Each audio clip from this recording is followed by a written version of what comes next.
The people of Big Brother launched a new one called Big Brother Titans. Now, the housemates are from Nigeria and South Africa.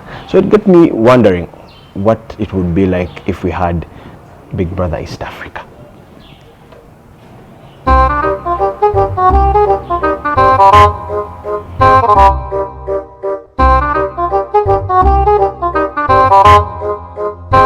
Big Brother East Africa. I think it would be interesting, but we are a very big-headed region. The will be several days Big Brother is saying things like, don't make me come inside there. Actually, he would eventually come.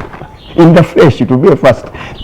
Security guys will be holding him back. Big Brother, stop, don't do it, don't do it. And he say, let him tell it to me in my face. It will be a situation caused by some housemate from South Sudan. Those guys fear no one. Also, the South Sudan guy will be saying, you cross here.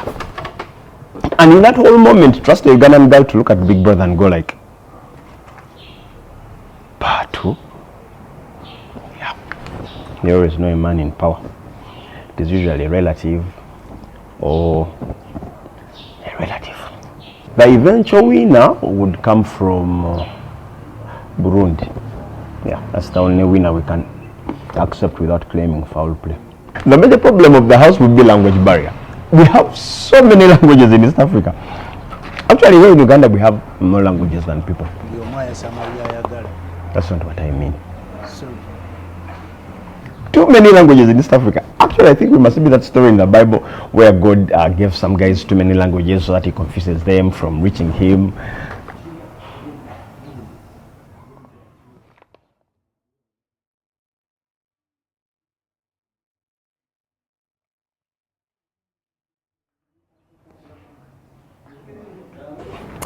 Anyway, I think the language that we would use would be English. Tanzania.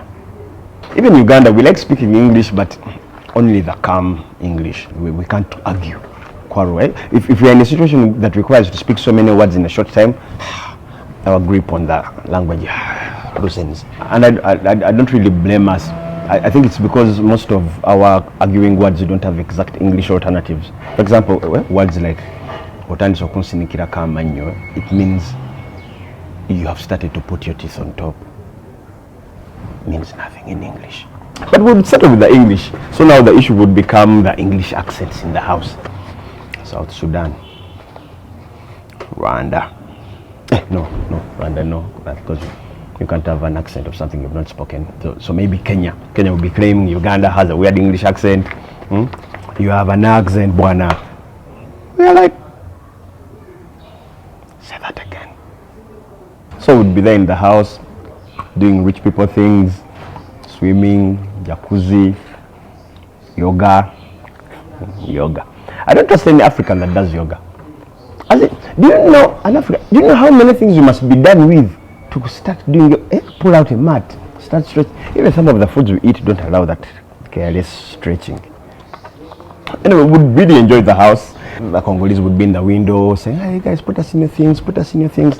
Uganda, being the generous one, would allow them in. They come in, but Muribabi.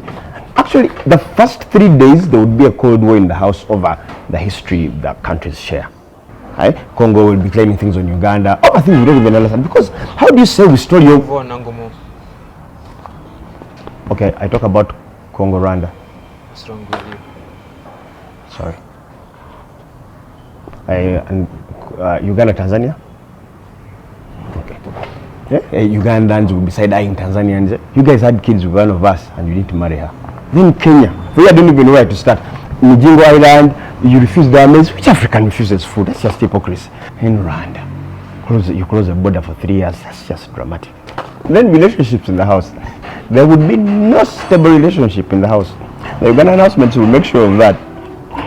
We like a failed state. In chemistry, we are what they call unstable atoms.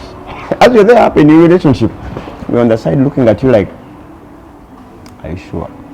Our history keeps haunting us. We always want to overthrow a sitting government. And you see how the Rwandans greet with a hug and peck on both cheeks. Ugandans would misunderstand that stuff. Bro, I want to tell you something. What? The Rwanda guys like me. And with Kenya and Uganda in place, the house better be next to a brewery. Those two countries drink alcohol like it's going to rot. Mugumalewo mangu kugenda fa. Mostly Uganda. And when we are drunk, two things must happen. An American accent, and we have to promise someone a job. Yeah, we don't waste alcohol. So during those Saturday parties at the end, every end, some Ugandan would tell some random Tanzanian housemate, call me first thing Monday. And on those parties we would be listening to West African music. Not because we don't have our music, but we are just nice people. We're generous. We would really, yeah, so we would mostly be listening to Nigerian music. The other interesting thing in the house would be the food. We are so blessed in that area. I wonder which country would dominate, because Kenya is good with ugali, nyama choma, chapati. You trust them cooking anything else, that is on you. You look at the food and ask for the chef. Sir, what did the food do? Then Rwanda. You guys think you can have chips anywhere, everywhere? You have chips for breakfast, Holy Communion, as a salad. You guys can have chips for tea. Uganda. Plain matoke is not a sensible meal. Congo. You guys think any animal can make stew? What arrogance is that? You think you invented hunger, that you can do whatever you want to heal it? But it would be great watching 7 countries on TV, celebrating their delicacies, their ways of life, telling our own stories. Big Brother East Africa would be tourism on TV.